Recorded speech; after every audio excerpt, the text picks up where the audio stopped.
রেদওয়ান যে এমন একটা ঘটনা ঘটাবে এটা আমিও সারপ্রাইজড। ইভেন ড্রেসিং রুমে যে কান্নাকাটি করেছে, আমার কাছে সরি বলেছে, অন্যান্য কোচিং স্টাফদেরকে সরি বলেছে।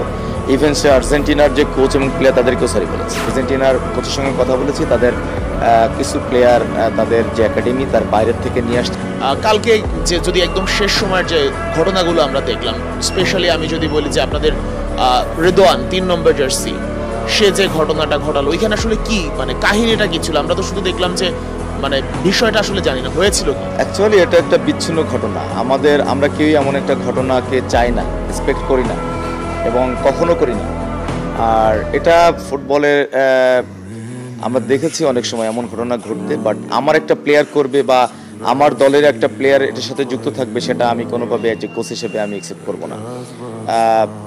ঘটনাটা ঘটেছে, আগে পিছে কি হয়েছে সেটা পরের বিষয়, সেটা আমাদের জানার বিষয় না।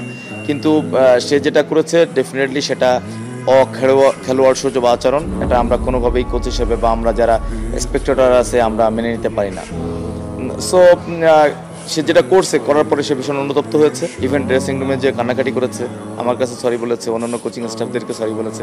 ইভেন সে আর্জেন্টিনার যে কোচ এবং প্লেয়ার তাদেরকেও সরি বলেছে। আমি নিজে উপযাচক হয়ে আর্জেন্টিনার কোচের কাছে গেছি, তার ড্রেসিং আপনি নিয়ে গিয়েছিলেন আর্জেন্টিনার প্লেয়ার এবং কোচের কাছে? নিয়ে গিয়েছি। তো তারা কোচ যেটা সে ভীষণ পজিটিভলি এটা রিসিভ করেছে, বলেছে না এটা ফুটবলের একটা পার্ট, খেলার মাঠে এটা করতেই পারে, হয়ে গেছে, সো এটা ওইখানে শেষ। এটাকে নিয়ে আমরাও কিছু মনে করি না, আমাদের প্লেয়ারও যা যা করছে তোমরা কিছু মনে রেখো।